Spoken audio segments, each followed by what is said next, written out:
Good afternoon mga ka-DI. It's Sunday. Magandang hapon guys. For today's video guys ay magkakabit ako ng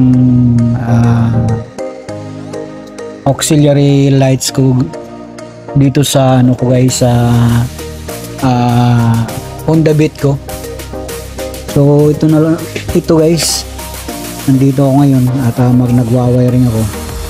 At ipapakita ko sa inyo kung ano yung ginawa ko dito guys. So kung makikita nyo mga ka-DI ay nakalapag yung headlight nya, nilapag ko dyan. At saka binuksan ko rin yung battery. So ito yung ginagawa ko ngayon mga ka-DI.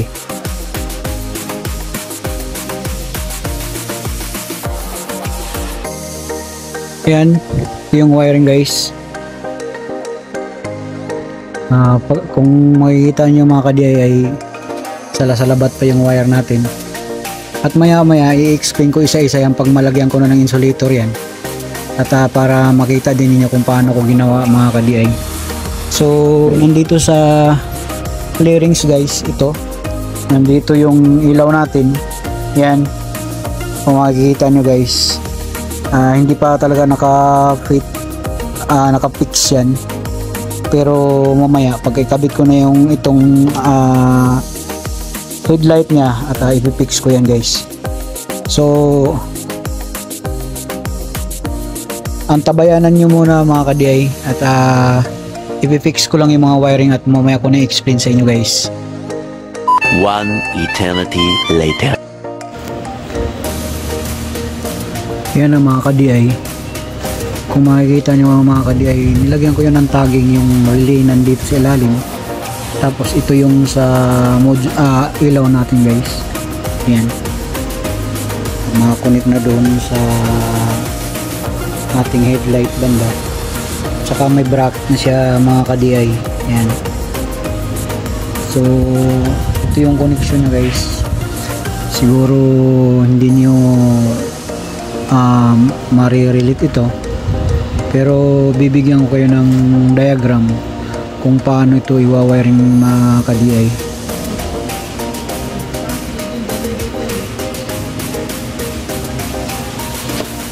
So nakakonekto dito siya mga ka-DI. Yan, dito sa mga bracket nya, makikita niyo mga ka-DI yan. Tapos pagdating naman dun sa battery natin mga ka-DI, naglagay tayo ng fuse 20 amps yan guys. 20 amps ang nilagay natin. So yun, kung titingnan natin guys, i-testing natin. Yan o, ito yung switch nya. Yan o, pagpailawin natin o. Yan o, ilaw na siya guys. Yan. Yan. Yan. So mayroon na siyang ilaw guys. Yan.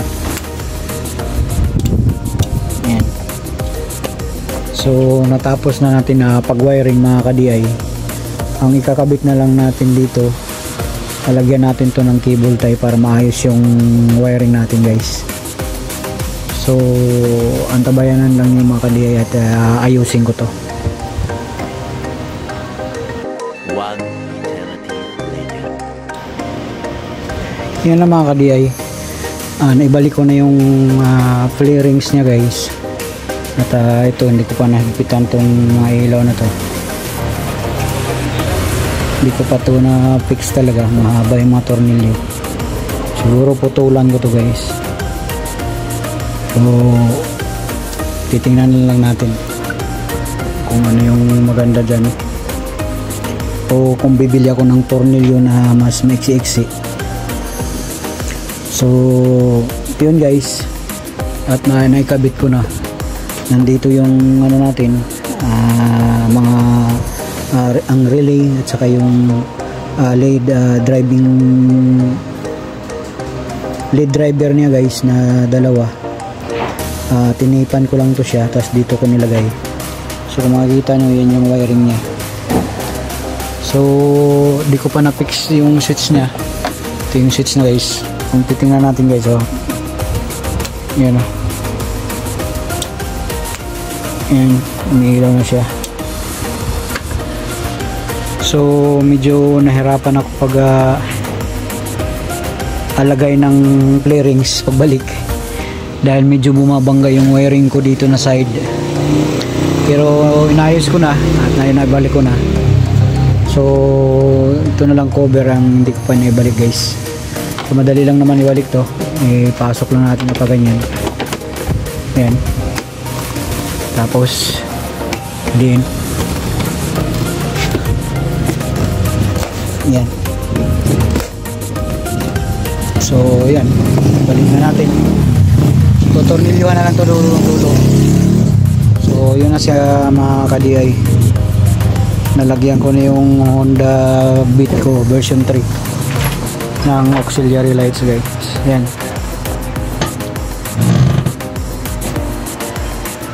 So dito sa battery naman natin mga ka-DI, so naglagay ako ng fuse, at ito'y nakakonect dito sa positive natin guys. So ito yung dumirekta doon sa ano natin. Yung connection ko pala mga ka-DI sa ilaw dito, itong sa switch natin, hindi ko na dinaan sa ignition switch, diretso na rin sa positive ng battery natin to guys. So yun. So mamaya guys, at i-explain ko rin sa inyo at ipakita ko yung nito, yung schematic diagram nito guys, para at least malalaman din nyo kung paano ko ginawa mga ka-DI. Simple lang naman yung ginawa kong schematic diagram at yun ang sinusundan ko guys. So yun, i-fix ko na lang to at ilagay ko dito to guys sa natin, side mirror. So yun na lang ang gagawin ko mga ka-DI. At may gagawin ko para rin kasi ako doon sa church na may wielding ako, itutukod ko doon sa pintuan, kaya minamadali ko itong ginagawa ko dito. So at least natapos ako dito guys. Pero mamaya antabayan na lang nyo, i-explain ko din sa inyo yung para doon sa schematic diagram ng natin, auxiliary guys. So yun guys mga ka-DI, at natapos ko na itong paglagay ng MDL natin. Yan, fix na siya. Yan ang bracket na guys. Yan, tamang-tama lang talaga, hindi siya sasaya dito sa natin, tapaludo guys. Yan, makikita nyo yan.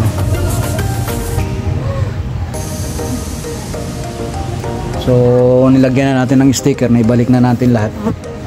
So ngayon guys, mga ka-DI, pakita ko sa inyo at explain ko yung schematic diagram nito na paggawa ko ng mini driving light natin guys. Ito yung mga ka-DI, ito. Ayan. Ayan. So hindi ko nasulatan, ito yung mini driving light natin guys. May tatlong wire, ang white, yellow, black, at saka may isa pa to guys, pero hindi ko na sinali, na blue. Ayun ay para sa passing light natin kung gusto natin maglagay. 4 na wire to. So tatlo lang yung inano ko dahil tatlo lang naman yung ginamit ko. Yung black is ground. Pagsabay-sabayin lang natin guys yan, pagsamahin natin yung black, pagsamahin natin yung yellow, at pagsamahin natin yung puti.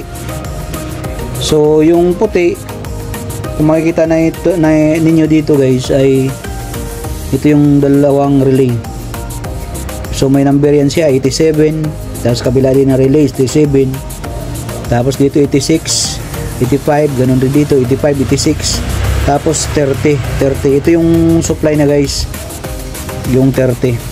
So ngayon, dahil may number ito mga ka-DI, sundan lang ninyo, maglagay lang kayo ng tagging dito sa relay para hindi kayo malito, isulat niyo yung mga number para makikita nyo. So yung white kakabit natin dito sa 87, yung dilaw naman ikakabit din natin dito sa isang relay na 87. So yung 85 at saka yung 85, pag isa hindi natin yung connection niya at diretso yan sa ground guys. Ganun din tong galing sa mini driving light natin, yung black, diretso din to sa ground or negative ng battery. Yan. So pagkatapos yung 30 naman, pagsamahin natin siya, diretso connect natin dito sa fuse natin, diretso sa positive ng battery guys. So nakikita nyo, yan siya. So yung 86 naman, i-connect natin dito sa 3-way switch natin.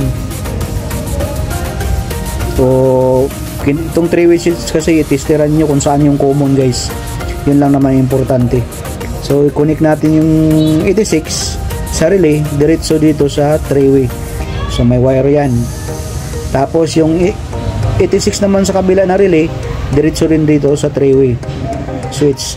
Tapos yung pinaka common guys, either pupunta yan sa ignition switch, ikabit ninyo, or diretso dito sa battery positive. Yan. So ganun lang mga ka-DI mag connect ng mag wiring ng mini driving light. So kung titingnan niyo, nakikita niyo tong diagram ko. So gayahin na lang ninyo guys mga ka-DI, makukuha na ninyo. So yun guys, antabayan na lang ninyo at titestingan natin yung motor na kinabitan ko ng mini driving light guys. 1 eternity later. So yun mga ka-DI, nandito tayo. So ito na yung switch nya. Kung nakikita niyo, ito. Kinunik ko lang guys sa ano natin, sa side mirror. Yan. So pailawin natin mga ka-DI. Pipindutin ko sa switch yung dilaw. Yan. Yan siya guys. Pindutin ko din sa baba. Yan, yung puti. Yung puti ko is high. Tapos yung dilaw ko naman is low. So yun, ganun siya kaliwanag.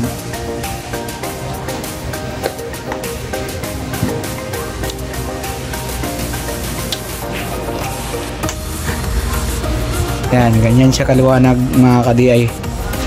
So salamat mga ka-DI sa panonood ng aking video. Hanggang dito lang. At nawa ay hindi kayo magsawa sa pagsuporta sa aking YouTube channel guys. At doon sa mga nagsusubscribe sa akin, thank you sa panonood. At sa hindi pa nakapag-subscribe, don't forget to subscribe guys, and don't forget to hit the notification bell para updated kayo guys sa aking mga video. Salamat at salamat sa mga suporta ninyo mga ka-DI. God bless sa ating lahat. Bye bye.